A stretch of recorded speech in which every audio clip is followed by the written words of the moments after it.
Alhamdulillahirrabbilalamin wa bihi nasta'inu ala umuri dunya waddin wassalatu wassalamu ala asrafil anbiya'i wal mursalin imamil muttaqin sayyidina wa maulana Muhammadin wa ala alihi wa ashabihi ajma'in amma ba'du.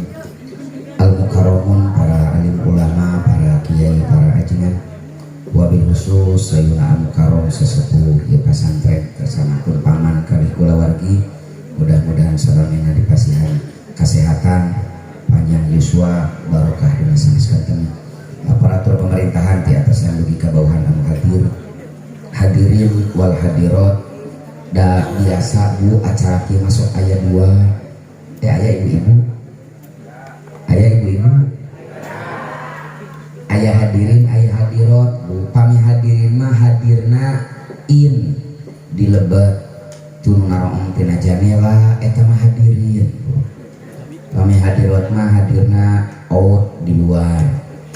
Hadirin wal hadirat rahimakumullah. Mudah-mudahan kempelan urang ieu sing kalebetkeun naon anu disamengkeun ku Rasulullah sallallahu alaihi wasallam dalam hadis riwayat Imam Muslim. Saur Rasulullah ibu, aya ibu. Ngarepeh wae.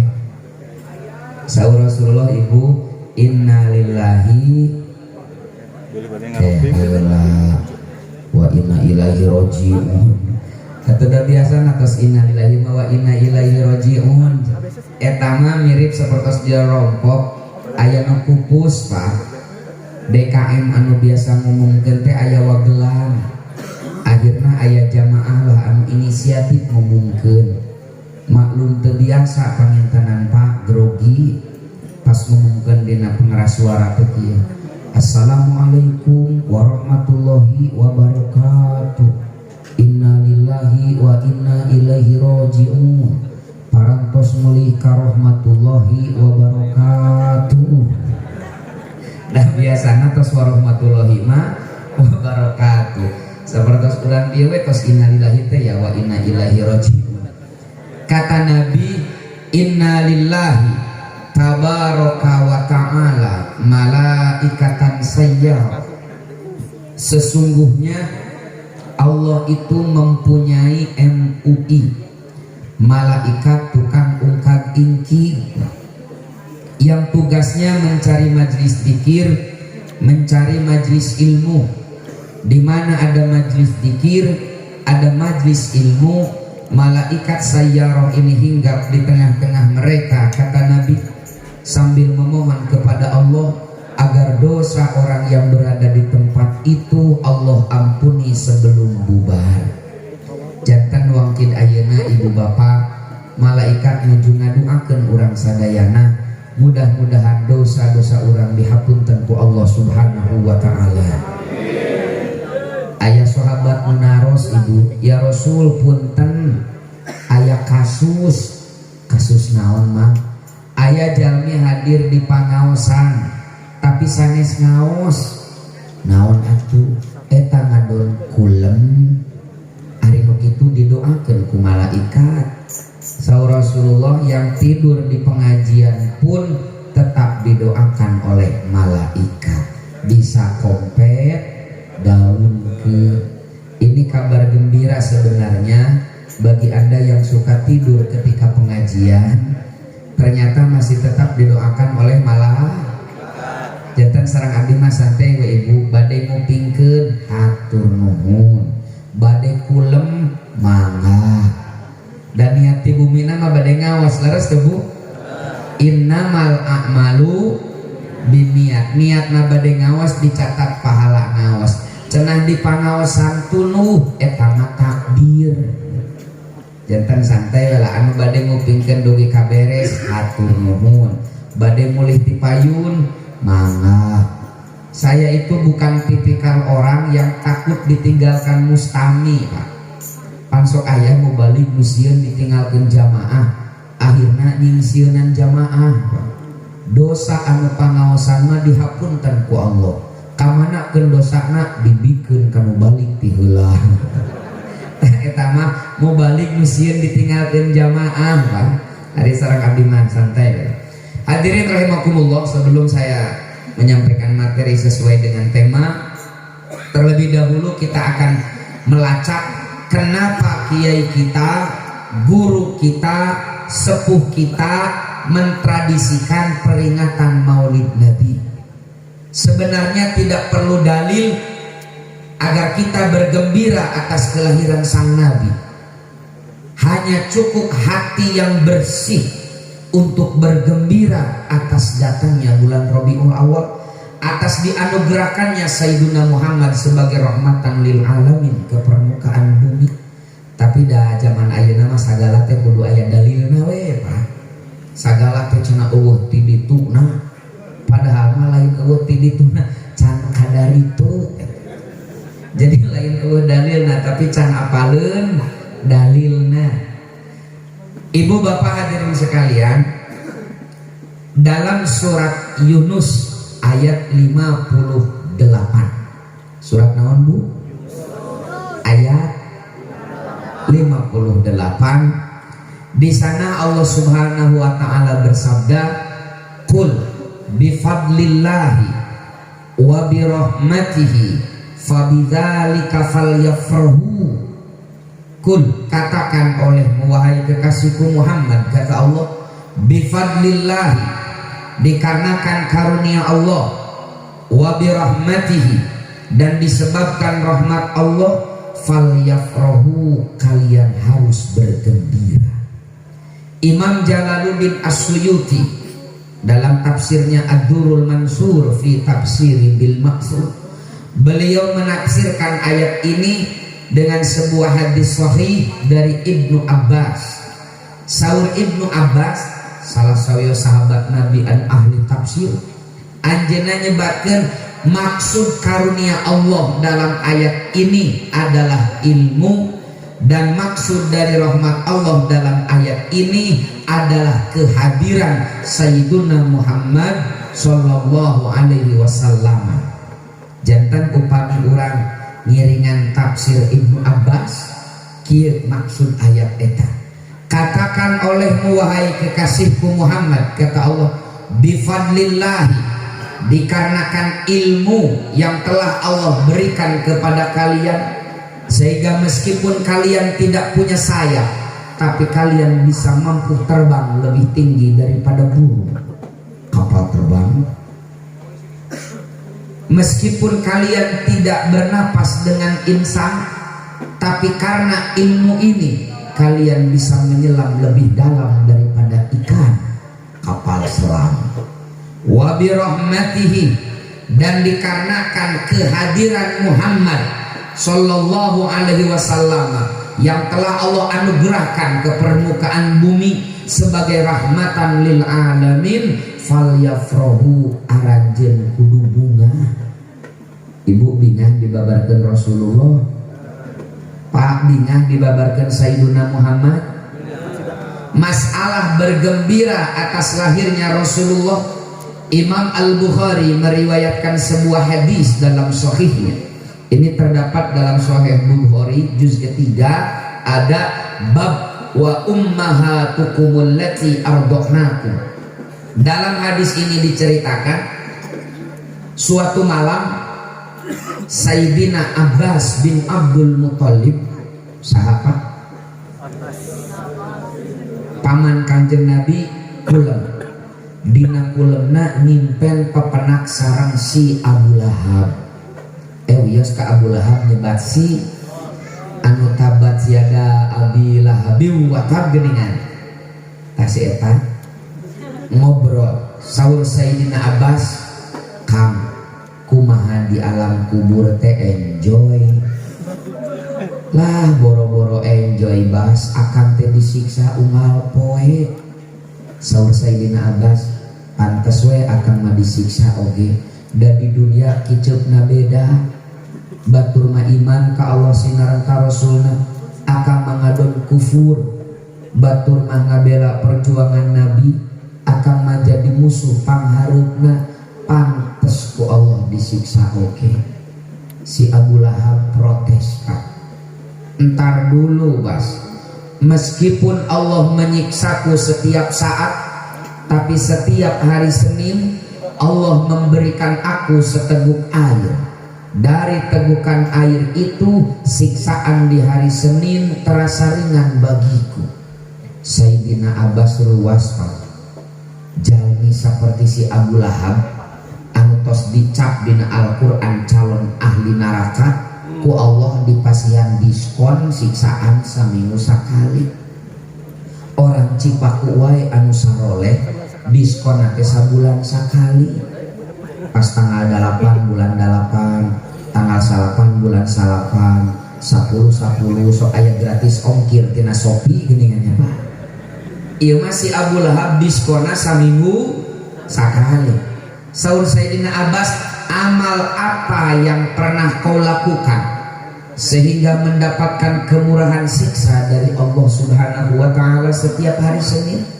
Cek si Abu Lahab, baheula basa adik urang Aminah ibuna Sayyidina Muhammad bade ngababarkeun, aku menyuruh Suwaibah.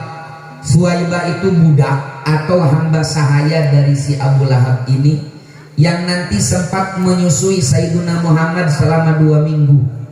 Jantan sate acan Rasulullah disusui oleh Halimah As-Sa'diyah, Rasulullah disusui dulu oleh Suwaibah ini selama 2 minggu. Kata Abu Lahab, Suwaibah, kau pergilah ke rumah Aminah, adikku sekarang di masa persalinan.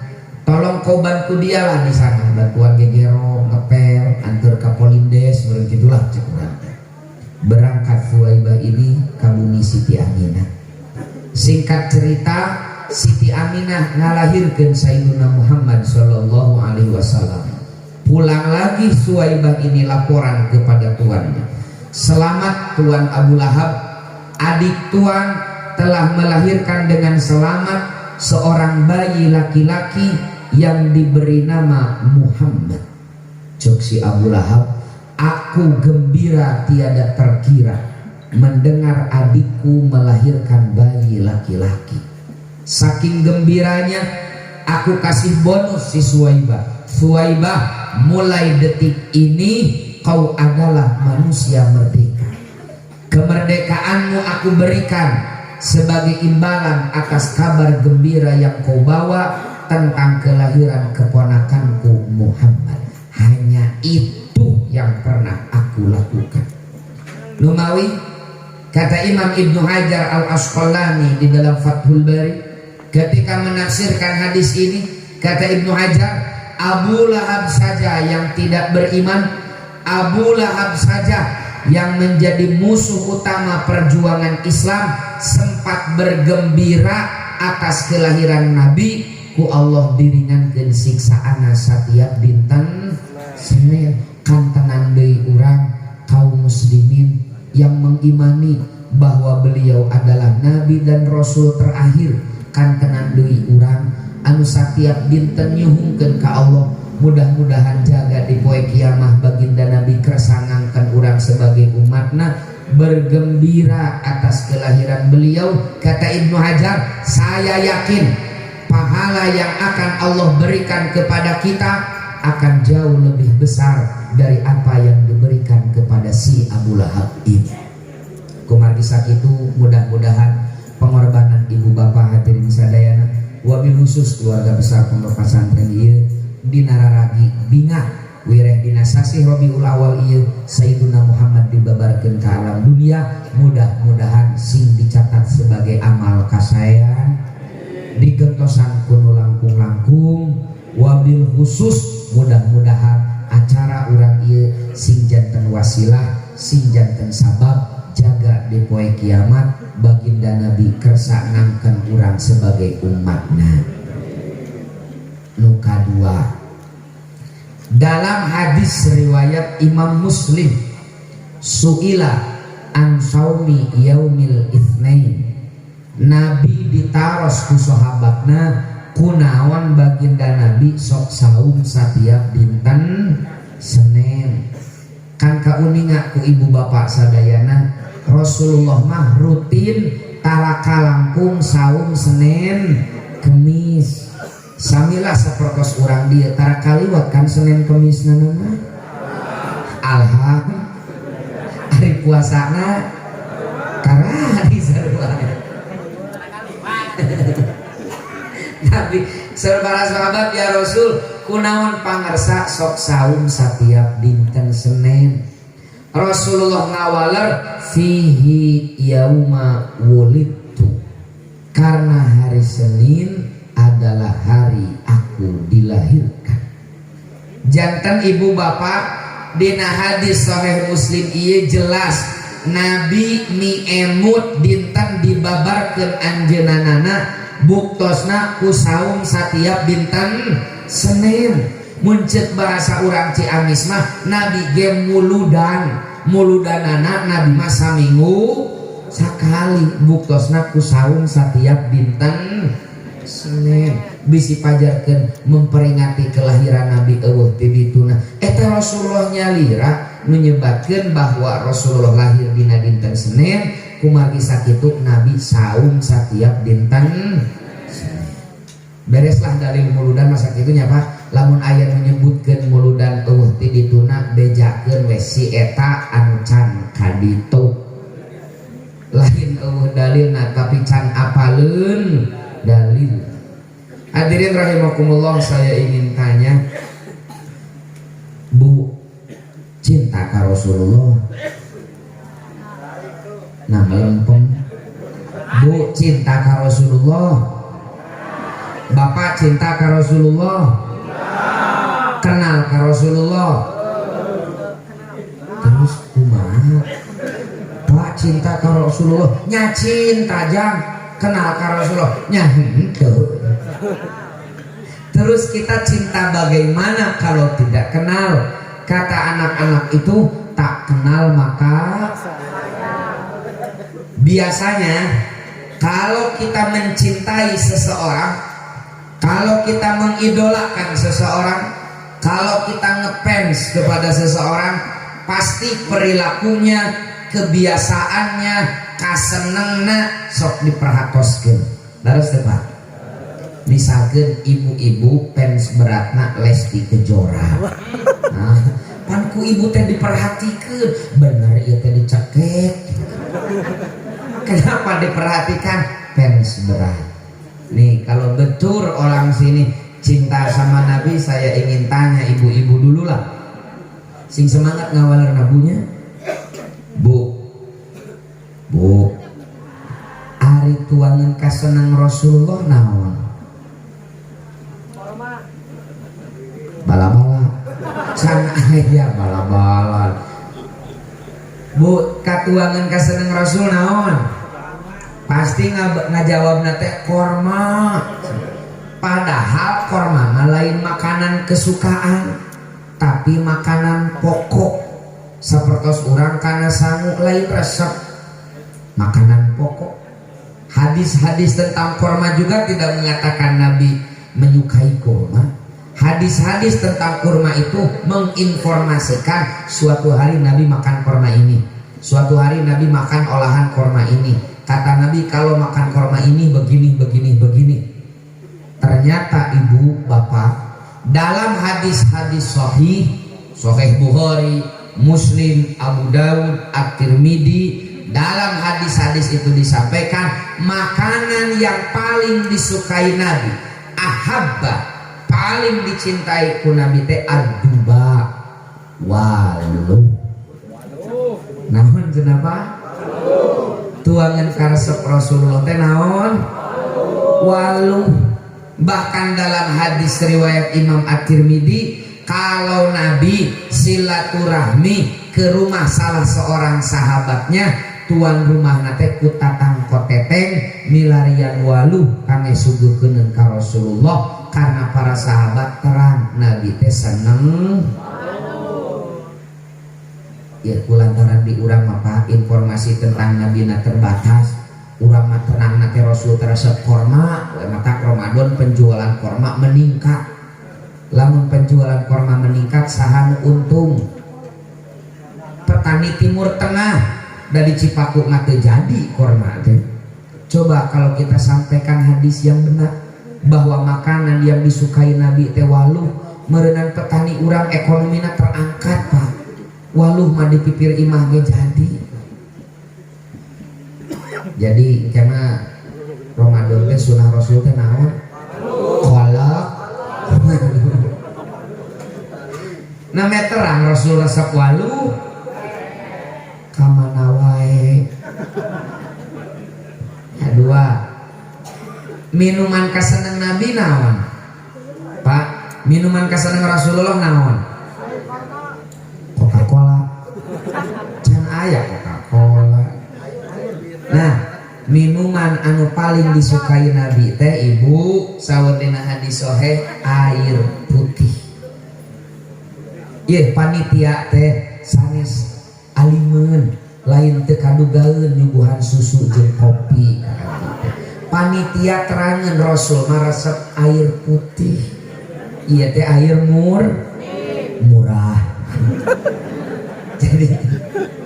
Jadi ngancar karena ka Rasulullah urang dia teh sebelum sampai pada materi urang kenalan heula ka Rasulullah sallallahu alaihi wasallam agar kita kalau sudah kenal ya mengikutinya. Saya itu hafal kitab Asy-Syama'il karya Imam At-Tirmidzi, merangkum ratusan hadis tentang sosok Rasulullah mulai dari ujung rambut sampai ujung kaki saya hafal. Kita akan kenalan dari ujung rambut. 4. Dalam hadis riwayat Imam At-Tirmidzi dan Imam Bukhari disampaikan upami Nabi nyisir rambutna, Nabi masuk seneng dibelah dua kieu.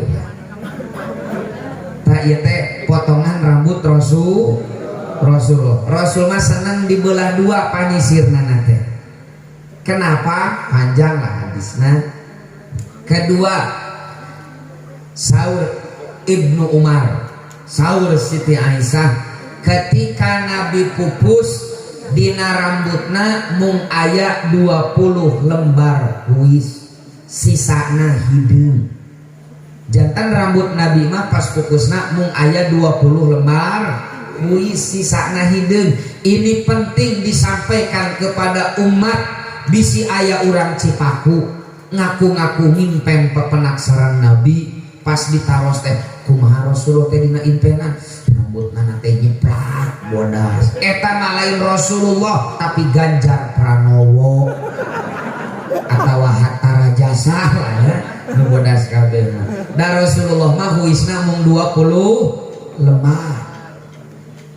Lagi-lagi kata Aisyah, di jenggot Rasulullah Pak ketika pupus dina janggotna mung aya 14 lembar huis. Jenggot Nabi itu tebal, huisna mung aya 14 lembar. Ibu beres di pangaosan, mulih ka bumi tingali gado salaki. Lamun dina janggot teh geus aya 12 lembar, nu bodasna teh geus aya 13 lembar. Kade hati-hati. Kumaha pun lanceuk matos bodas sadaya cenah janggotna teh tak eta mah kadaluarsa. Da janggot Rasulullah mah huisna mung aya 14 lembar. Ieu moal aya jalmi anu jengkal tubuhnya, sosoknya diabadikan sedetil Sayyidina Muhammad, gak akan ada. Kenapa informasi Nabi begitu detil? Karena Allah menjaga informasi tentang Sayyidina Muhammad, karena Allah menjadikan beliau sebagai teladan, sebagai uswatun hasanah sampai hari kiamat. Numawi informasi nak kedah detil dugi ke masyarakat.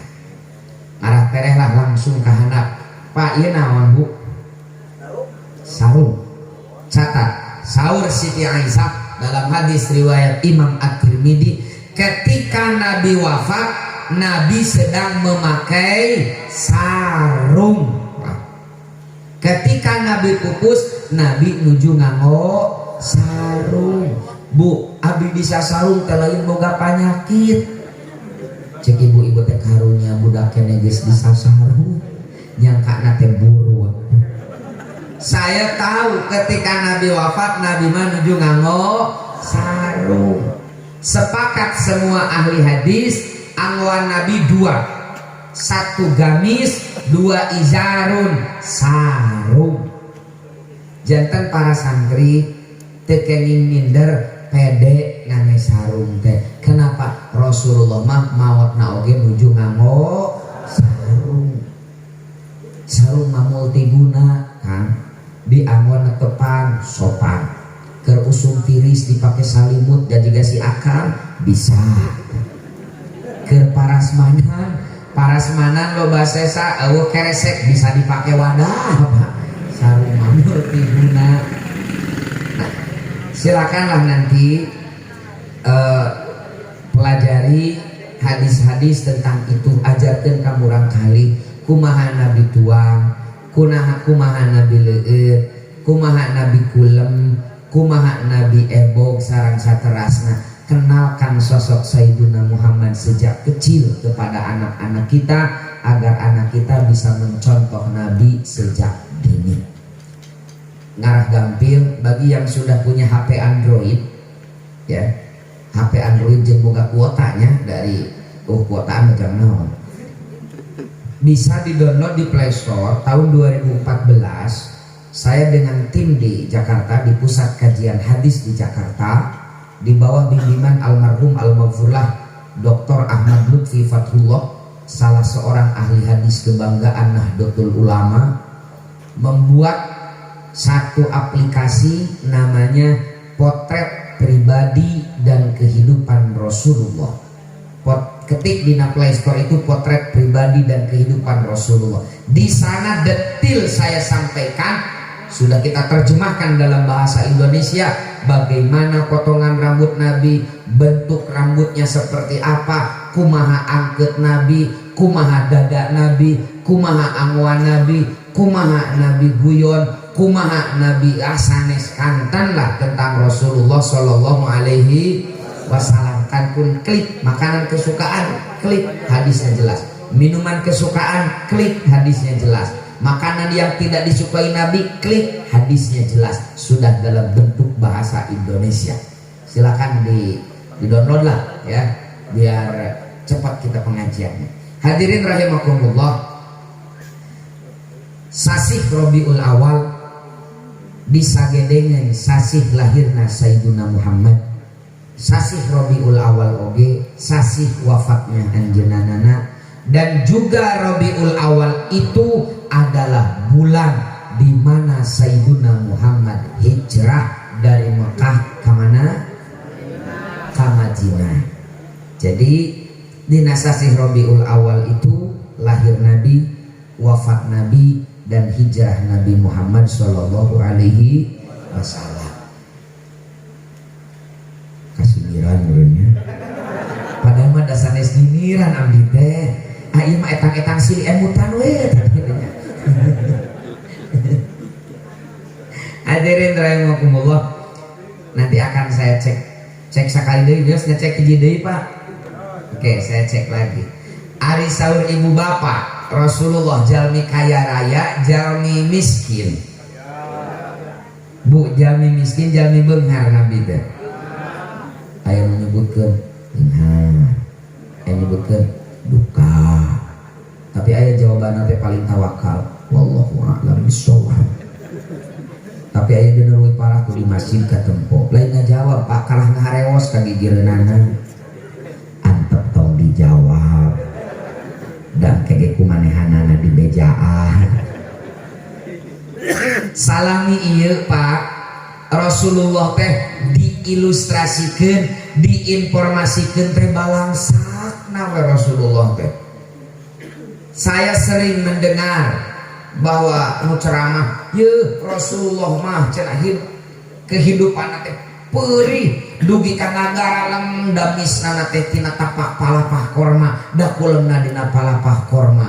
Puguh Rasulullah teh huru sare di mana wae. Ini penting saya sampaikan.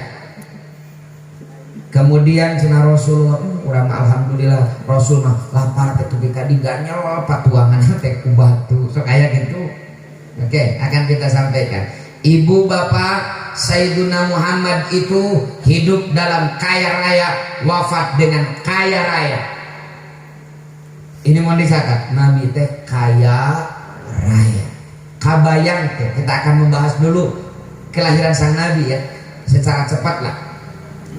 Rasulullah lahir ke permukaan bumi tanpa mengenal seorang ayah, yatim sejak kecil. Usia 6 tahun, ibunda tercinta pun meninggalkan beliau. Allah panggil Siti Aminah menghadapnya. Rasul yatim piatu di usia 6 tahun. Kemudian Rasul dirawat ku eyangna Abdul Muthalib selama 2 tahun. Baru 2 tahun mendampingi sang Nabi, sang kakek wafat. Di usia 8 tahun Nabi dirawat oleh paman tercinta Abu Thalib. Tapi Pak, kondisi ekonomi Abu Thalib teu sapertos abu-abu nu sejen. Abu Lahab, Abu Jahal, Abu Sufyan, Abu Rijal Bakri. Kondisi Abu Thalib mah sangat sederhana. Ekonomi sederhana, murang kali seueur. Otomatis Sayyiduna Muhammad harus ikut membantu perekonomian keluarga Abu Thalib dengan menggembalakan kambing penduduk Makkah. Ini disampaikan di dalam hadis Sahih Bukhari. Usia 8 tahun sampai 12 tahun baginda Nabi menggembalakan kambing penduduk Mekah dengan bayaran beberapa kirot. Numawi paku naon Rasulullah nitipkeun yatim piatu ka urang. Bahkan sahur Nabi dalam hadis sahih, ana wa kafilul yatim hak fil jannati hakada. Aku dan yang menyantuni yatim piatu akan seperti 2 jari ini kelak di surga. Sasarangan sareng Rasulullah. Kenapa? Nabi merasakan betul bagaimana pahitnya hidup dalam keadaan yatim piatu tanpa ada orang tua yang melindungi. Abdi nih tahun kamari di kantun maut kupun bapak. Usia abdi 35 tahun di kantun maut kudu janten rama. Saneseueur sok sanajan abdi geus 35 tahun di kantun pupus kupun bapak asa ngalongkewang hirup teh Pak. Asa keueung hirup teh. Kenapa? Ayah tempat kita bersandar ketika lelah. Ayah itu adalah tempat kita mengadu ketika kita punya kesulitan. Ayah itu tempat kita berbagi ketika kita sedih. Tiba-tiba ku Allah dicanak Pak. Asa ngalongkewang. Kantenan murang kali yatim Pak. Nu usia di bawah balik mereka batur sasama nama merenjarajan, batur sasama nama sakola. Ari anjeunna anak mati sakola lain teu hayang tapi teu aya anu ngabiayaan, lain teu hayang jajan tapi kepada siapa dia harus meminta bekal. Numawi Nabi menitipkan yatim piatu ka urang kunaon Rasul naraoskeun kumaha peurihna hidup dalam keadaan yatim piatu. Gegeden nu sanes nama anak-anak Quraisy mah belajar gitu kan usia itu Nabi menggembalakan kambing. Kenapa? Membantu perekonomian keluarga Abu Thalib. Usia 12 tahun Nabi diajak berdagang oleh Abu Thalib ke Syam, ke Syria. Magang Rasulullah teh damel kabatur usia 12 tahun sampai usia 15 tahun Nabi didamelkan pedagang-pedagang Quraisy ngiring damel Pak magang di buruhan sudah belajar dagang kepada orang lain selama 5 tahun. Di usia 17 tahun Nabi menancapkan pilihannya bahwa berdagang adalah jalan hidupnya. Di usia 17 tahun Nabi mulai berwirausaha. Muncet bahasa ayeuna teh Rasulullah usia 17 tahun teh jadi penggerak UMKM. Nabi teu gaduh modal, tapi Nabi gaduh keahlian. Nabi sumping ka Kang gaduh naon produk abdi mah kiripik sampe beku abdi urang pangicalkeun. Akang gaduh naon? Abdi mah gaduh kulub hui beuk urang pangicalkeun. Akang gaduh naon? Abdi mah gaduh kurupuk beuk urang upload dagangkeun dina Shopee, Lazada jeung Tokopedia ku abdi. Nabi penggerak UMKM terkenal. Ada seorang anak muda yang jiwa bisnisnya luar biasa dan dapat dipercaya bahasa Arabnya Al-Amin. Gelar Al-Amin didapat oleh Nabi karena track record beliau, pengalaman beliau dalam berdagang belum pernah mengecewakan. Lamun aya nu nitipkeun icalan ka Rasulullah, bayaran anak pasti jelas. Lamun aya nu nitipkeun modal ka Rasulullah, berkembang biak lain berkembang beak. So kamari pamarentah urang penanggulangan Covid masihan bantuan modal ke masyarakat tertentu. Harga aya nu 1.200.000, aya nu 2.400.000 kabagian, aya nu kabagian. Ayanya nu kabagian nuhun teu makeun can milik. Eta teh modal ti pamarentah kanu sok usaha pedah kamari ku pandemi Covid-19 seueur masyarakat nu usaha ngajarerit ku pamarentah di modalan tah nu pedagang kecil 1.200.000, anu rada badag tah 2.400.000, ye anu nampi bayaran eta 1.200.000, anu nampi 2.400.000. Pertanyaan saya, ayeuna modal ti pamarentah eta berkembang biak atawa berkembang beak? Ku pamarentah teh jam modal kalah dibelikeun kana beasnya nya berkembang beak. Urang teh can amanah. Ta Nabi mah upami aya anu nitipkeun modal ka Rasulullah, persentasenya jelas dan berkembang biak. Terkenal di masyarakat Mekah saat itu ada anak muda yang terpercaya, Al-Amin. Lamun nitipkeun modal pasti berkembang biak, lamun nitipkeun dagangan pasti bayaran jelas. Terkenal Al-Amin. Jadi Rasulullah viral Pak. Akhirnya video viral itu langsung masuk ke handphone Siti Khadijah. Wah aya pemuda viral sana itu alus usahana. So Siti Khadijah teh da bisi yang bisi bajar we berenang zamannya. Dicek ku Siti Khadijah, benarkah pemuda Muhammad ini bisa dipercaya? Ku Siti Khadijah dicobian, dipanggil, jam kersa icalamu ibu. Mangga Rasulullah pertama kali berdagang atas nama CP Khadijah, PT nanti urang teh. Rasul ngadagangkeun jagangan Khadijah. Ternyata benar, untungnya lebih besar dan hitungannya jelas.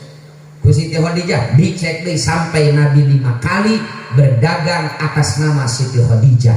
Tos 5 kali teruji, Khadijah mulai berpikir, ini anak muda.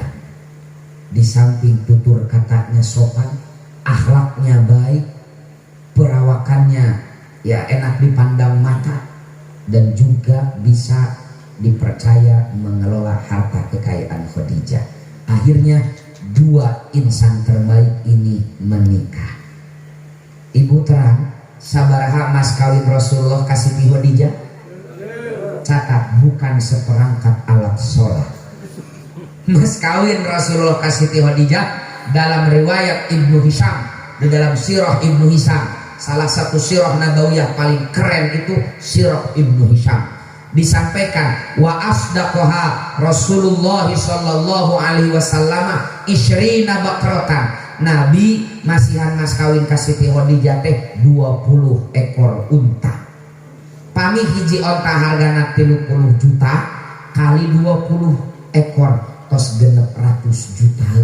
Cik aya pamuda mampu masihan mas kawin senilai 600 juta. Kira-kira pamuda miskin, pamuda beunghar aya di dieu nu baheula mas kawin 600 juta?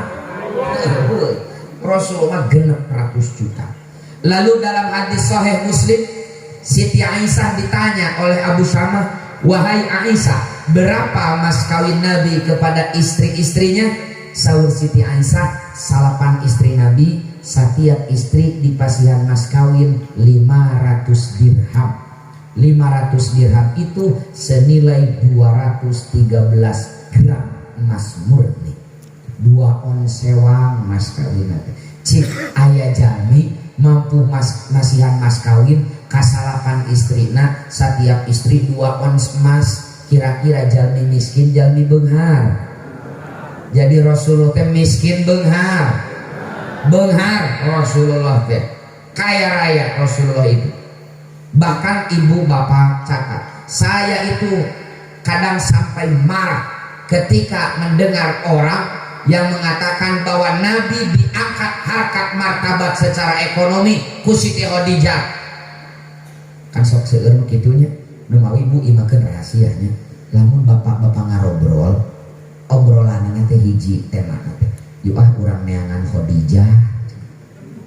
Ya, neangan janda kaya anu bisa dimanfaatkan hartana untuk kepentingan dakwah. Catat, Nabi teu nyalindung kagelung. Terang bapak ibu nyalindung kagelung. Dibiayaan ku bojok, di mana harkat martabat Rasulullah sebagai suami yang punya kewajiban menafkahi keluarga, lalu nafkah keluarga ditanggung ku bojok. Rek di mana Nabi nyimpen harga diri sebagai suami, Pak. Jadi ketika kita menganggap Nabi dibiayaan ku Siti Khadijah, kita sedang merendahkan posisi Rasul sebagai suami yang punya kewajiban menafkahi istrinya. Ku Rasulullah dibiayaan Siti Khadijah teh Pak, dinafkahan ku Nabi itu. Kenapa? Karena Nabi orang kaya. Etos kerja Rasulullah SAW luar biasa. Ini yang jarang dibahas itu. Sejarah Rasulullah dalam bisnisnya. Rasulullah itu kaya raya Pak. Bahkan di dalam Sahih Bukhari ada Kitabul At'imah, panjang di bawah ada bab habsur rajul qutas sana ila ahli.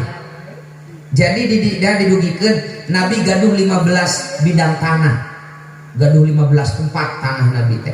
Dari satu tempat namanya Bani Nazir, satu kali panen dari Bani Nadir, Nabi mampu menyetok makanan pokok kangge kulawargina salami satahun penuh aman.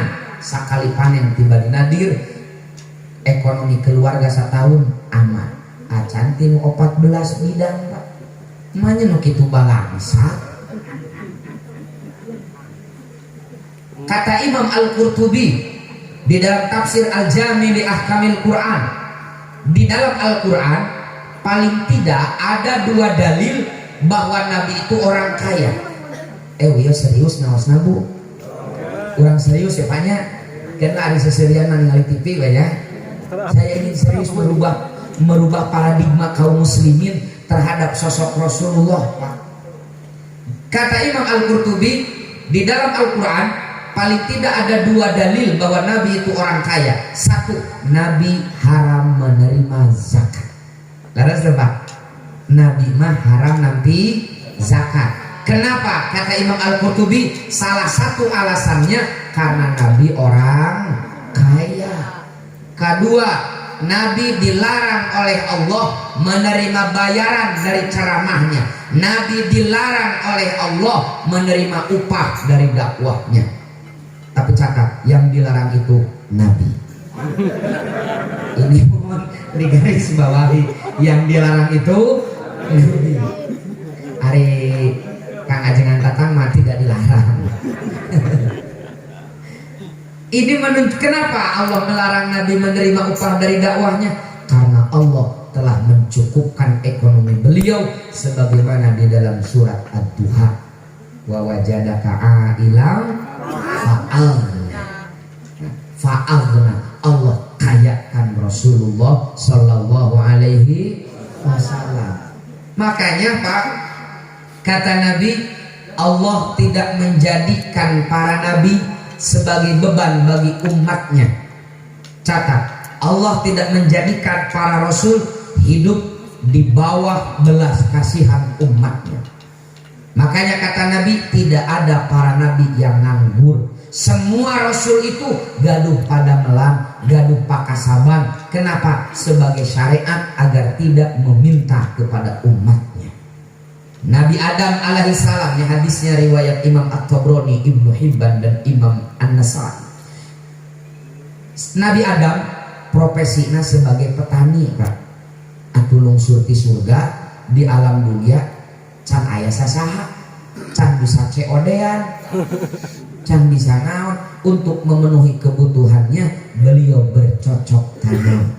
Petani Nabi Adam teh lamun aya ajengan karesepna tatanen tah eta teh warasatul anbiya Nabi Adam. Kan warasatul anbiya, anbiyana jamak.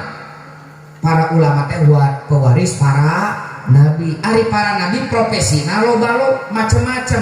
Aya profesina sebagai petani Nabi Adam. Nabi Idris profesinya sebagai penjahit. Tapi kalau dibayangkan penjahit anu kurlang-kurling aya tulisan permak lepisnya, boga konveksi Nabi Idris itu. Kemudian Nabi Daud di dalam Al-Quran mukjizat Nabi Daud itu bisa melunakkan besi. Artinya Nabi Daud berprofesi jadi pandai besi, mengolah biji besi jadi tank wajah, mengolah besi jadi mobil. Mencet bahasa ayeuna mah Nabi Daud itu direktur atau CEO PT Pindam di Bandung nih Pak. Nah, ini nyontek bajanya Nabi Daud. Kemudian Nabi Harun. Nah, Nabi Harun mah itu kata Ibnu Abbas berprofesi sebagai penjual kayu bakar. Mencet bahasa ayeuna mah Nabi Harun teh pengusaha pom bensin. Gaduh SPBU. Pom bensinnya ulah pom mini. Maknya Rasul pom mini terlepal pom bensin. Kemudian Rasulullah pedagang Pak. Iya, Sayyiduna Muhammad jadi Rasul nama ngan 23 tahun. Jadi pedagangna saumur hirup. Bahkan ketika Nabi wafat, Nabi masih punya sangkut paut bisnis dengan orang Yahudi. Hadis Sahih Bukhari menginformasikan itu. Makanya Nabi memotivasi kaum umatna supados naon semangat dalam mencari rizki. Ku Nabi dibibita Pak dina hadis riwayat Imam Muslim kata Nabi, kalau besok hari kiamat, enjing kiamat, di tanganmu masih ada satu benih tanaman, tanamlah. Jangan sampai ada satu jengkal tanah di permukaan bumi ini yang nganggur, sing produktif. Tah bapak-bapak ibu petani nusok tatanen itu sedang melakukan perintah Nabi. Besok kiamat aya keneh bini tanam, komo kiamat nalila keneh juga ayeuna. Pak kiamat teh lila keneh. Serius da saur Rasulullah lamun kiamat geus deukeut cirina urang bade sodaqoh moal aya nu narima. Ayeuna mah teu kabagian BLT teh kukulutuk. Leres teu?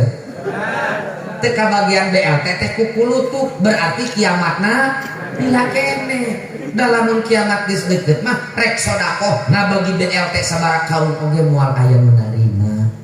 Nu mawi nu teu narima BLT, nu teu narima BPNT sok kayak kukulutuk lah ngarah kiamatna lila keneh.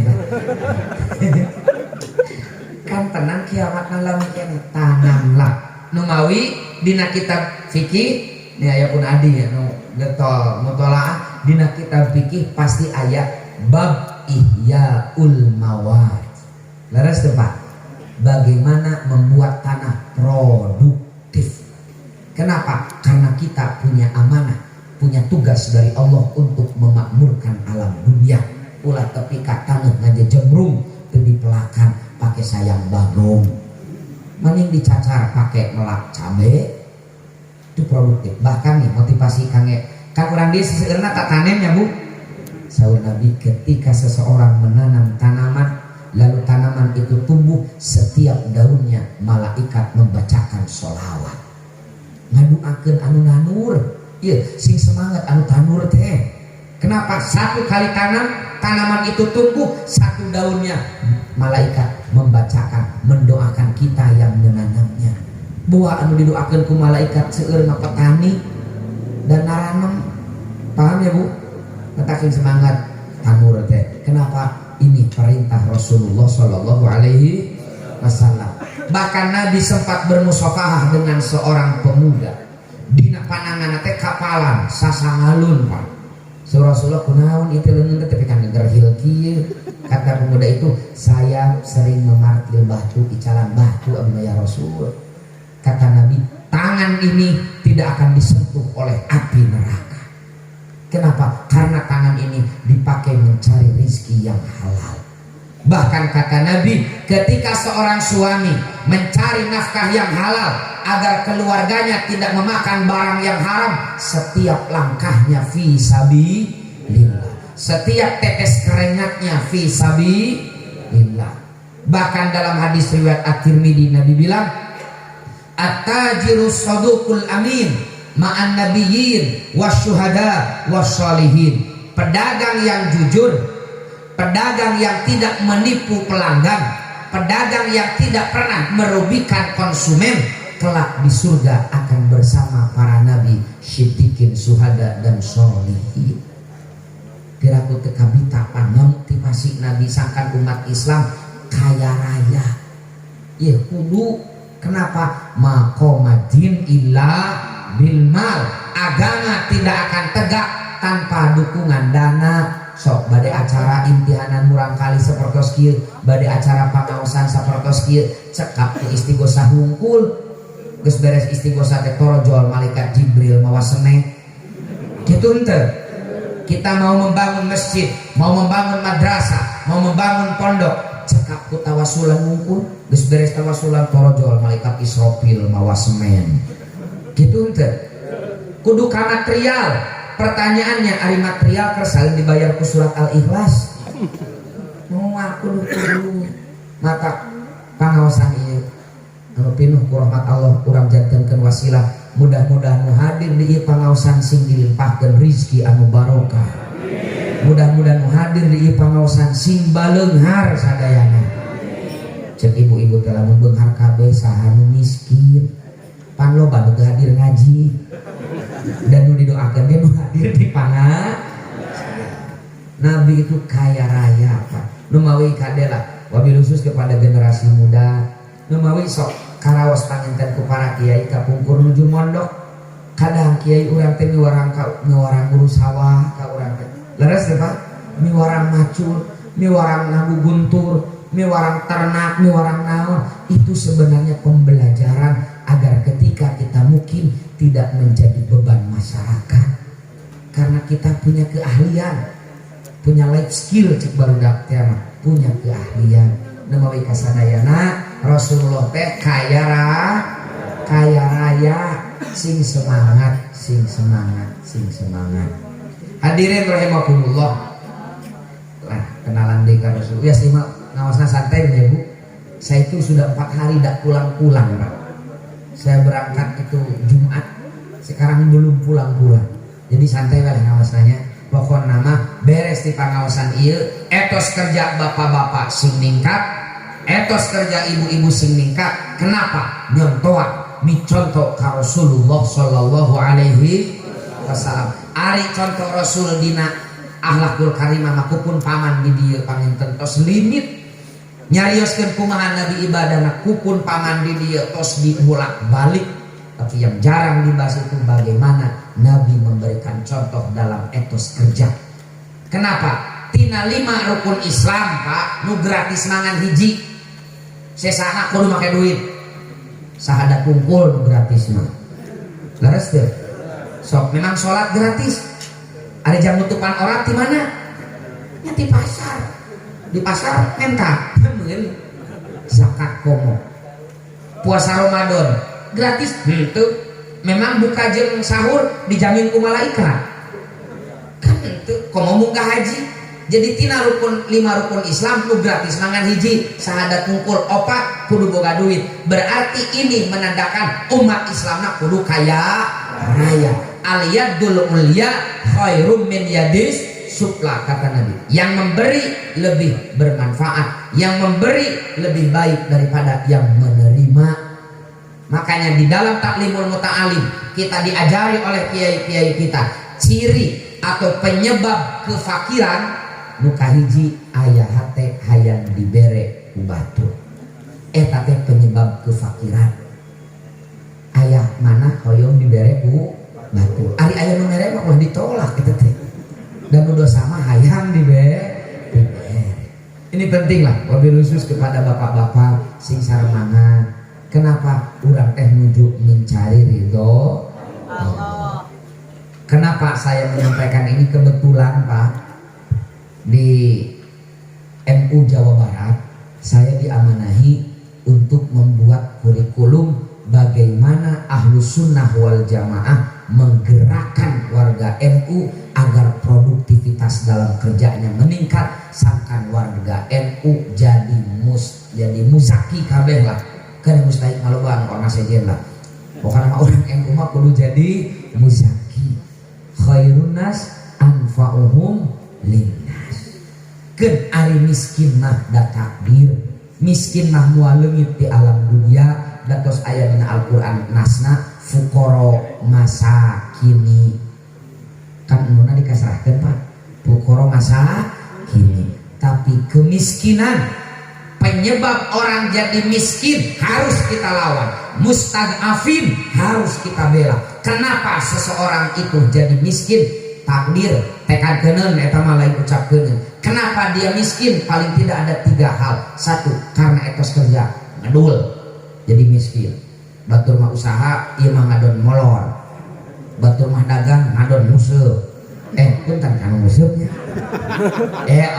Lain abi teresep museuh, abi geresep museuh ngan ieu mah silih bejaan we sesama tukang museuh simpulna bejaan nu museuh mah moal maju-maju sumpah. Soalna lamun maju tiga jebur tukang museuh mah. Pan cicingna teh dina gigir balong, dina gigir susukan, moal maju nu museuh mah. Da lamun maju tiga jebur. Batur mah naon usaha ieu ngadon ngarengkol. Berarti dia miskin karena etos kerjanya. Kedua, karena modal.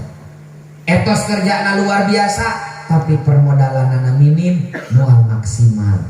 Nu mawi pamarentah ngadamel bumdes tu aya direkturna tuh nonton. Ngadamel bumdes kenapa? Untuk permodalan masyarakat sekitar. Modal aya, etos kerja aya, tapi sistem tidak mendukung, juga bisa membuat dia miskin. Contoh, santri ulang paham anak, paham agama, tapi teganu salemar kertas namina ijazah, teu bisa jadi pah acan. Laras deh. Berarti terkendala karena sistem. Nahdlatul Ulama hadir untuk menanggulangi, untuk mengatasi 3 penyebab kemiskinan ini. Apakah dia miskinnya karena etos kerja? Ayo kita motivasi, kita tunjukkan Nabi kita itu Nabi yang semangat kerjanya luar biasa. Dari usia 8 tahun sampai beliau wafat, beliau masih tetap berbisnis. Jadi ulah dianggap ketika Nabi tos dilantik jadi Rasul teh cicing bari ngarokok. Nabi etos kerjanya tetap meningkat. Nyontohan kanu sanes. Kedua, Nahdlatul Ulama hadir untuk menanggulangi bisi aya warga Nahdlatul Ulama anu miskin karena kurang modal. Di Nahdlatul Ulama aya lazisnu, lembaga amil zakat infak dan sodakoh, ngempalkeun infak zakat sodakoh di warga Nahdiyin anu engke disalurkeun dalam hal yang bersifat produktif. Abdi teh biasa teh dagang naon? Batulna Cimol, Cireng, Ciki, Cipak, Cirambai, abdi mah Cingir cenah. Tapi tegaduh modal kula jisnu ieu aya harta titipan ti agnia, zakat infak dan sedekah umat tak jang modal zakat produktif namina. Kan Rasulullah ge kitu Pak kapungkur nyalurkeun zakat henteu konsumtif sadaya. Aya ngumpulkeun zakat Nabi teh. Aya mustahil ka dieu dongak saja urus dengan harapan beberapa tahun kemudian kau yang menjadi muzaki. Aya nu mustahil ku Rasulullah haram naon jin neangan suluh jual ke pasar. Produktif. Yang ketiga, sistem dimiskinkan dengan sistem. Nahdlatul Ulama hadir untuk menanggulangi penyebab kemiskinan ketiga tentang sistem dengan mendirikan lembaga pendidikan. Bisi aya kiai, bisi aya santri anu pinter paham ilmu agama tapi teu sakola teu gaduh ijazah, kontak LP Ma'arif tuh aya Kang Emil kumaha ngiringan paket B, paket C, paket trok sareng saterasna. Menanggulangi sistem. Jadi NU teh lain ngungkul istighosah sanes sungkul urang teh di NU teh nyiarkeun ziarah kubur, manakiban, muludan, rajaban. Bukan hanya itu, tapi bagaimana NU lahir untuk menanggulangi permasalahan umat, salah satunya dalam perekonomian. Maka ada di NU namanya LPNU, Lembaga Perekonomian Nahdlatul Ulama. Kenapa ulama kudu beunghar? Ulama kudu beunghar. Da Rasulullah naoge beunghar. Raos panginten sopa ajengan teh kade sodaqoh. Beres tidinya ku para ajengan teh sodaqoh. Kabayang sur para ajengan sodaqoh tara dan miskin, zakat tara dan miskin. Kumacet masyarakat teh nitah. Coba kami ajengan anak hadir untuk memberikan teladan terbaik. Oke, jadi serius kieu itu karena ekonomi deh. Jadi hiji contoh ti Rasulullah teh etos kerja. Pak, ketika Nabi sumping ke Madinah, di Madinah sudah ada 5 pasar sebagai pusat perekonomian masyarakat Madinah, semuanya dimiliki oleh Yahudi. 5 pasar ini sudah didominasi oleh Yahudi, Pak. Goror, riba, rentenir, pabalatak di pasar eta. Nabi hadir, kata Nabi, iya salah satu yang harus kita lawan. Lain di demo ku Nabi teh Pak, komo diacak-acak pasarna. Riba sudah sesuai dengan Islam, tapi Nabi membuat pasar tandingan namina pasar Bani Sa'idah yang sekarang kita kenal dengan nama pasar Madinah. Beres Nabi ngadamel Masjid Nabawi, Nabi membuat pasar Madinah, pasar Bani Sa'idah. Saur Nabi, inilah pasar kalian, inilah pasar kaum muslimin. Jangan ada penipuan, jangan ada pajak, jangan ada saling merugikan. Manfaatkan di sini.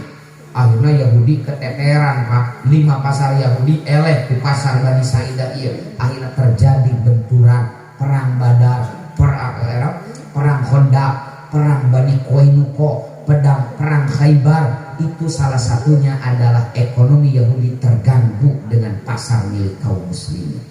Ayeuna sok di mana posisi kaum muslimin, Pak? Nol.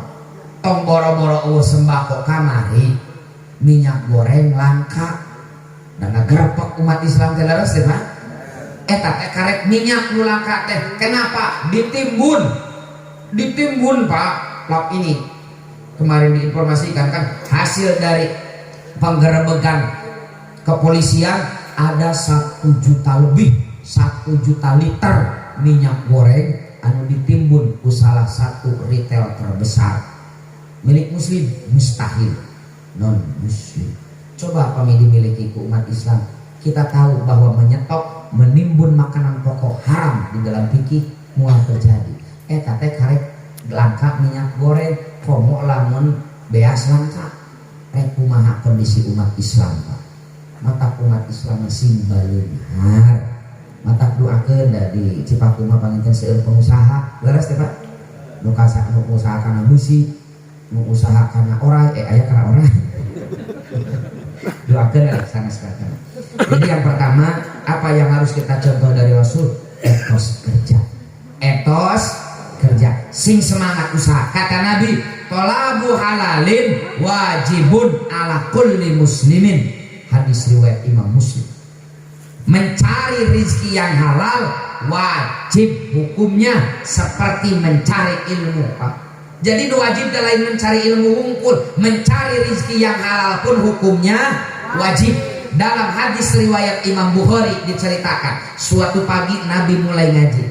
Nabi namanya mukadimah ngawas sareng para sahabat, tiba-tiba aya petani ngaliwat bawa pacul tiis we. Betul mangaraji ngaliwat tiis. Suruh para sahabat tinggal ieu mereka ting kecolis. Cik kalau mau ngaji mah hargaan atau ngaji dogeula. Saur Nabi, jangan bicara begitu. Kalau dia keluar rumah mencari rezeki yang halal agar keluarganya tidak memakan barang haram, sarua jeung aranjeun fi sabilillah. Kata sing semangat bunya, sing semangat. Kenapa? kita umat Islam harus menjadi contoh bagi umat yang lain. Ulah tepika Islam teh pika sebelum batur, pika isinin cek non muslim teh mau orang masuk Islam teh naon ngaredul orang Islam nu mawi urang ku sepuh diajarkeun ulah sare tas subuh laras teh kunaon batur mata subuh teh usaha ieu ngadon sare meureunang eleh ku batur. Nah ini penting lah etos kerja. Nu kadua lah tos saja mutraskeun kewe serius dan serius belahnya pokoknya mah naon hasil pengajian usaha gitu kan. benghar. Kenapa?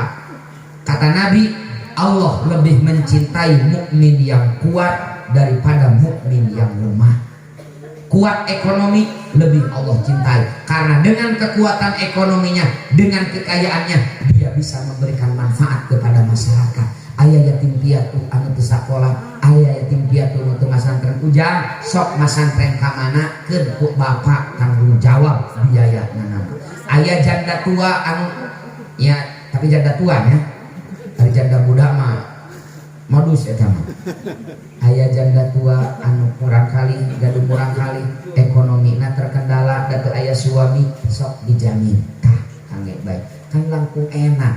Aya acara naon rehab masjid tah di abdi somena aya nu teu damang BPJS hese sulit kaburu paeh di jalan sok asupkeun ka rumah sakit elit ku abdi ditanggung jawab kan raos pangantenan Pak hoyong kitu Pak nu mawi mudah-mudahan sing baleung sing semangat hoyong beunghar na melempem betah miskin hoyong beunghar sing rajin usaha sing rajin usaha. Rasulullah adalah orang yang etos kerjanya luar biasa.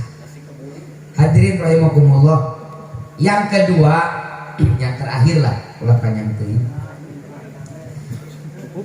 Ketika Nabi di perang Uhud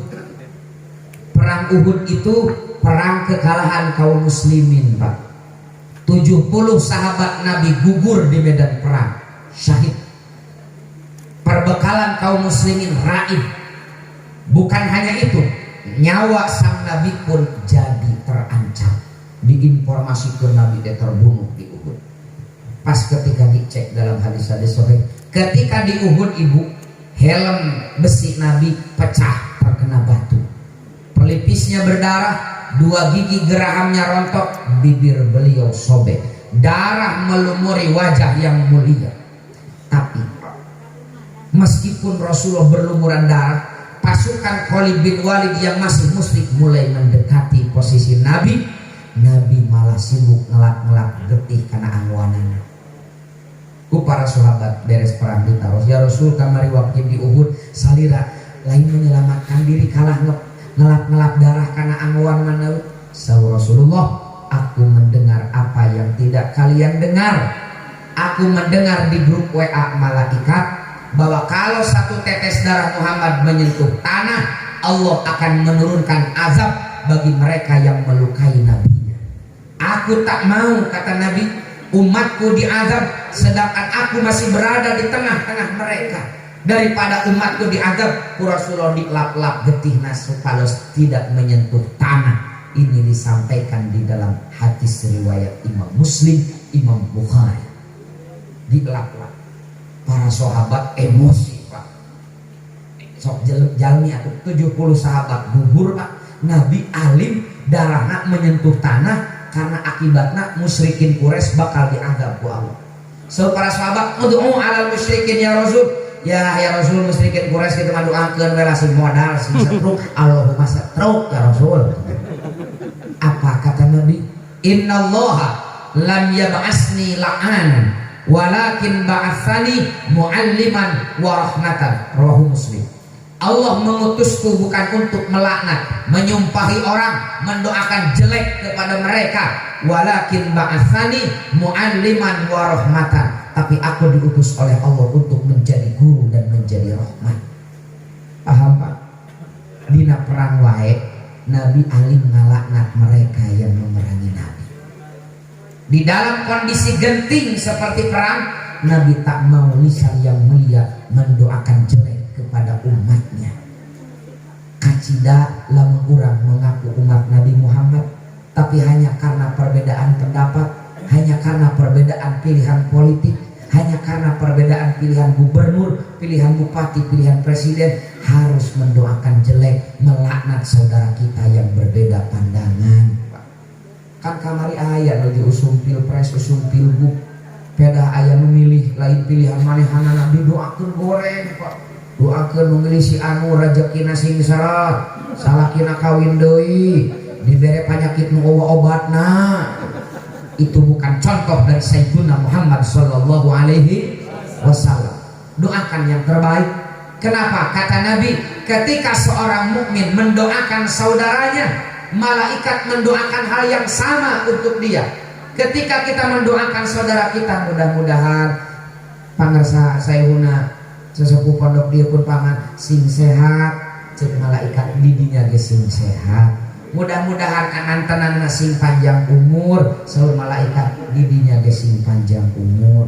Justru doa kita akan kembali kepada kita. Maka di dalam Islam kita tidak dianjurkan, bahkan dilarang mendoakan jelek kepada saudara kita. Kenapa? Karena doa itu akan kembali kepada kita. Misalkan ibu dinyenyerian kusalaki, ya jika kasus kamarilah KDRT gitu kan, dicekek ibu teh tepi ka harejo gitu kan, ibu teh ngadoa mina saja, ya Allah mudah-mudahan pun lanjut sing satruk, mudah-mudahan suami abi sing pengkor, sing burut.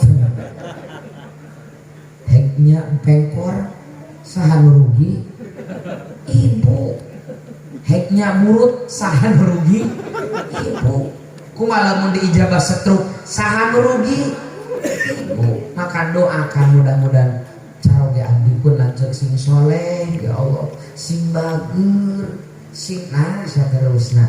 Doakan yang terbaik. Makanya kemarin saya ngisi pembinaan para mubalik di provinsi itu, saya sampaikan titip para mubalik, ulahnya kawan bener ke masyarakat. Kan sok aya mubalik di awalna geuningan, mau ngajawab assalamualaikum warahmatullahi wabarakatuh, insyaallah mau ngajawab salam didoakeun asup surga, amin. Nu teu ngajawab salam didoakeun asup angin. Kayak teh doa teu balik. Ketika si mubalik ngadoakeun asup angin, cek malaikat sia ge balik di dia dikerok saruha. Doa urang mah belum tentu diijabah kula mokot dosa urang, tapi doa malaikat ke urang Pak meureun ijabahna geus langkung caket. Makanya jangan sekali-kali mendoakan jelek kepada saudara kita, doakan yang terbaik untuk mereka. Kenapa? Itulah contoh dari Sayyidina Muhammad sallallahu alaihi wasallam. Saya punya pengalaman Pak. Kemarin saya ceramah di Kalimantan Barat. Mubaliknya dua. Saya dan mubalik keras lah dari Kalimantan itu. Karena beliau lebih tua dari saya mohonkan beliau ceramah duluan. Tadinya ceramah napa pamarentah halus digoreng Pak. Presiden digoblok-goblok, menteri disesak-sesak. Teh presiden digoblok-goblok kamu RT. Lalu giliran saya untuk ceramah, saya sampaikan hadis yang barusan. Nabi itu tak pernah melaknat. Nabi diutus bukan untuk menyumpahi orang. Saya sampaikan itulah bagaimana Nabi dakwah itu. Bahkan di dalam berjanji itu ayat berjanjian kene Pak. Debaan ayat kene tingali dina berjanji. Fa amma ta'ifa yad'u thaqifan falam yuhsinu bil ijabati kira. Nabi ingin dakwah ke Taif. Falam yuhsinu bil ijabati kira. Tapi orang Taif tidak mengindahkan dakwah Nabi. Bukan hanya menolak, wa adrau bihi sufaha awal abida. Mereka merapikan anak-anak kecil dan hamba sahaya di pinggir jalan yang dilewatin Nabi. Pasabbuhu bi alsinatin badiyah. Mereka mencaci maki Nabi dengan cacian yang menyakitkan sepanjang jalan. Bukan hanya caci maki, waromauhu bil hijarah. Nabi dilempari batu hatta hudibat biddima inaklah, sampai kedua sendal beliau merah berlumuran darah. Summa ada Rasulullah sallallahu alaihi wasallam ila Makkah hazinan. Nabi teh mulih deui ka Mekah dalam keadaan mestapa. Ya, mapai jalan satapa. Ngajujug ka hiji leumpur. Henteu karasa capek. Sabab aya nu diteang rek dakwah ka tauhid. Ternyata lain disambut malah dicaci maki dan dilempari batu sampai kedua sendal beliau merah berlumuran darah. Begitu keluar dari Taif di satu kebun kurma dijaga oleh Adas namanya. Adas ini keturunan Yunus ibni Matta, keturunan Nabi Yunus. Adas menyatakan ketika saya di kebun kurma, saya melihat ada seseorang yang tertatih-tatih berjalan, lalu dia ambruk. Nabi tak mampu menahan beban berat. Dua kaki yang mungilnya tak mampu menahan beban dakwah yang sedemikian berat. Nabi amruk di perbatasan Taif. Apa yang keluar dari lisan Nabi? Nih terkenal doa yang mengguncangkan anas Allah, doa yang membuat para malaikat marah luar biasa, terkenal dengan doa Taif. Allahumma inni ashku ilaika dha'fa quwwati wa qillata hilati wa hawani 'alan nas ya arhamar rahimin. Kata Nabi, anta rabbi wa rabbul mustad'afin ila man takiluni ila ba'idan yatahajjamuni, dan seterusnya. Sahur Nabi, ya Allah, hanya kepada Engkau aku adukan keluh kesahku, hanya kepadamu aku adukan semua penderitaanku. Ya Allah, mangga abi mah teu ngagaduh-gaduh, abi tos kirang kumaha sumping ka Taif, tos sosialisasi, banner tos dipasang, baliho tim sukses tos ka ditu. Tapi bukan hasil yang aku terima, malah cacian dan makian serta lemparan batu yang bertubi-tubi. Malaikat ningali makhluk terbaik berdarah-darah malah ya curhat ke Allah. Malaikat datang sumping. Fasa'alahul malakul jibali fi ihlaki ahli hadawil asobiyah. Muhammad sahabat malaikat sok geura nyuhungkeun ka Allah, rek dikumahakeun orang Taif teh, rek dikirim virus COVID-19, rek dikirim tsunami, rek dikirim lumpur lapindo jika di Sidoarjo, sok nyuhungkeun ka Allah. Apa kata Nabi? Faqala inni arju ayyukhrijallahu min aslabihim mayyatawalla. Gak, hari ini mereka menolak, siapa tahu anak cucunya akan ada yang menerima dan menyebarkan agama ini. Allahumma ti qaumi fa innahum la ya'lamun. Ya Allah, berikanlah petunjuk kepada masyarakat Taif, karena mereka melempariku, mereka menolakku semata-mata tidak tahu. Didoakeun sae ku Rasulullah mapa. Sugan cek Rasulullah teh nyala sok bereskeun ka biru. Waas lamun pun lanceuk kangajengan Iqbal nu dikitu-kitu hecik malaikat teh tah sok pilih. Rek dikumahakeun ya masyarakat Jalan Terang geus kitu. Rek dikirim cacar, rek malencret.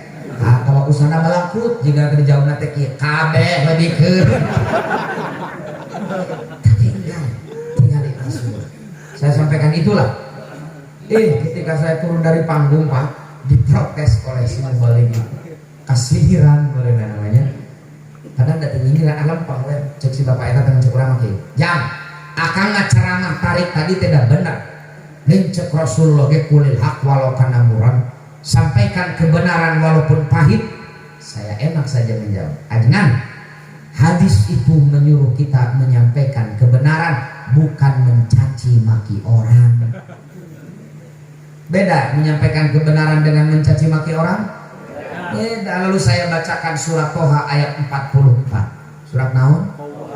Ayat 44. Dalam surat ini Allah mengutus dua orang rasulnya yang maksum tanpa dosa, maksum tanpa dosa, namanya Nabi Musa, Nabi Harun, untuk memberikan ceramah, untuk menyampaikan kebenaran, untuk mengingatkan pemimpin nu paling edan saalam dunia, Fir'aun gelarna.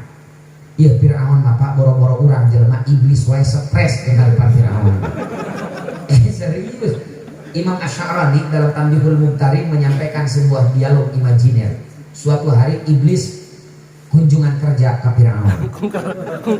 Dialog cek iblis teh on. Kan Firaun. Berarti panggilan anak on. Kumaha senior? Ari sia makhluk naon on. Kumaha kitu? Aing teh iblis. Makhluk Allah paling didaya. Tapi aing mah can pernah aku jadi pangeran. Nah ari sia nu beuki kana APBN. Nah aku jadi pangeran. Iblis wae stres di hadapan Firaun. Tapi eta dua orang rasul anu soleh teu gaduh dosa maksud kudu nyeramahan pamarentah nu edan saperti Firaun. Apa pesan Allah? Faqula lahu qaulan layyinan. Awas Musa Harun, sampaikan dakwah ini, ingatkan Firaun, sampaikan pesan Allah kepada Firaun dengan bahasa yang lemah lembut, bahasa yang mudah diterima oleh hati, bahasa yang mudah dicerna oleh akal fikir manusia. Karena memang yang namanya dakwah itu salaupun aditya mah da'a yad'u, mengajak, dakwah mah lain mengejek. Dakwah itu membina bukan menghin. Dakwah itu merangkul bukan memukul. Dakwah itu memotivasi bukan memprovok. Dakwah itu mengobati bukan melukai. Saya sampaikan itu sina era itu era ku Nabi Musa Nabi Harun. Nabi Musa Nabi Harun lain kagaduh dosa maksum Pak. Kudu nyeramahan edahan Pak. Saya yakin sealim seterkenal apapun mubalik sekarang, dia tidak maksum seperti Nabi, pasti punya dosa. Dan saya yakin sejelek-jeleknya pemerintah kita lebih baik daripada Fir'aun. Ayah Pak RT di dia mana? Tak Pak RT, Pak RW, Pak Lurah, Pak Kepala Desa, demi Pak Presiden, simpuring yakin marang tenak luwih alus, luwih soleh daripada Firaun. Cek Pak RT teh atuh ulah jeung Firaun dibanding. Maksud saya itu ka Firaun wae. Kan tenang nurun ka pamarentah urang anu sok salat, anu sok beramal soleh, cenah pamarentah urang aya salahna keun namina ge jelem. Namina ge jelema boa kasalahan urang mah leuwih gede, ngan pedah teu ngaku. Doakan pemerintah kita agar nih terakhir Qadiyat bilang, Syekh Qadiyat, kalau aku mempunyai doa mustajab, doa yang pasti Allah ijabah, akan aku tunjukkan doa itu untuk mendoakan kebaikan pemimpinku.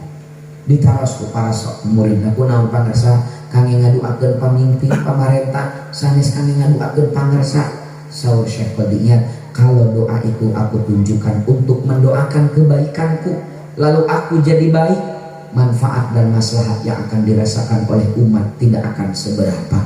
Tapi kalau doa itu aku tunjukkan untuk mendoakan kebaikan pamarentah, kebaikan pemimpin-pemimpinku, lalu mereka jadi baik, maka manfaat dan maslahat yang akan dirasakan oleh umat akan jauh lebih besar. Doakeun kusadayana pamarentah urang sing saroleh, sing amanah, sing adil, supados tiasanya nak ulang kana jalan nu dipikaridho ku Allah Subhanahu wa taala. Cenah pamarentah urang aya salahna, mari kita perbaiki dengan cara yang baik dan benar. Baik dan benar, teu cukup benar, kudu baik, Pak. Catat, teu cukup ku harus baik. Contoh, ibu leres sae di piwarang olahraga ku caroge supados sehat sae tapi caroge ibu nyarios na kieu mah cing daek olahraga ngarah body teh puguh bentukna ieu mah amu ya takit tuh tinggal lima body tatana keur ngepel mani bohay mah eta teh sok olahraga ibu raos dikitukeun. Untung gelas tengah layangnya isinya benar, tapi penyampaian kirang saya jangan almon. Makanya kemarin saya ditanya sama istri saya, Pak, mama sekarang gendut ya? Enggak, mama proporsional. Serius Pak, mama gendut kan? Mama naik 6 kilo ini. Enggak loh Ma, badan mama itu mirip seperti pahala bulan suci Ramadan. Maksudnya Pak? Iya mah berlipat-lipat. Disebut genut mah meureun ngajung ngelitnya. Disebut mirip seperti pahala bulan suci Ramadan kan ngagelenyung. Padahal isinya sarua geprawat gitu. Tapi dengan bahasa yang baik dan benar. Sok karaos ku urang ge urang lepat heg dibenerkeun dicarekan hareupeun batur nampi moal. Urang wae nu lain RT acan komo Pak Presiden, komo menteri, komo gubernur, komo bupati dicarekan lak-lak dasar hareupeun batur nampi moal.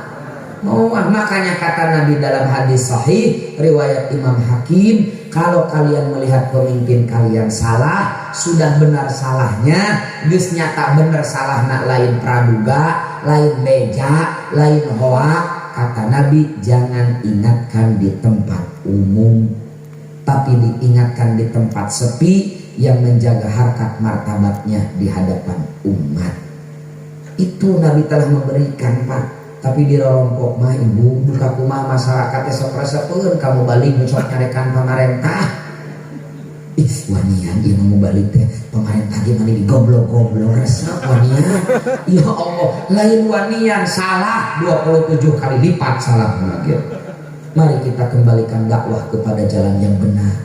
Umat ini perlu teladan. Dakwah itu harus menenangkan, membuat perbaikan, bukan memprovokasi dan memperkeruh keadaan. Hadirin rahimakumullah, sakipulah nu tiasa kapihatur, hapunten teu sanes kanten kalapatan, bade seueur seseurian isin ku pun paman ngaji teh ngadon ngabodor bisi kitu. Urang rada serius hapunten anu kasuhun. Jadi inti tina peringatan Maulid Nabi ieu naon cenah Bu? Kolak walu. Kolak walu inget teh etos kerja. Dua, sampaikan dengan kata-kata yang baik. Jangan pernah mendoakan umat Muhammad dengan doa yang jelek. Sayyiduna Muhammad mendoakan umatnya dengan doa terbaik. Maknya orang sesama umat silih doakeun goreng sing isin ku Rasulullah sallallahu alaihi wasallam. Hadanallahu wa iyyakum ajmain. Wallahul muwaffiq ila aqwamit thoriq. Wassalamualaikum warahmatullahi wabarakatuh. Waalaikumsalam.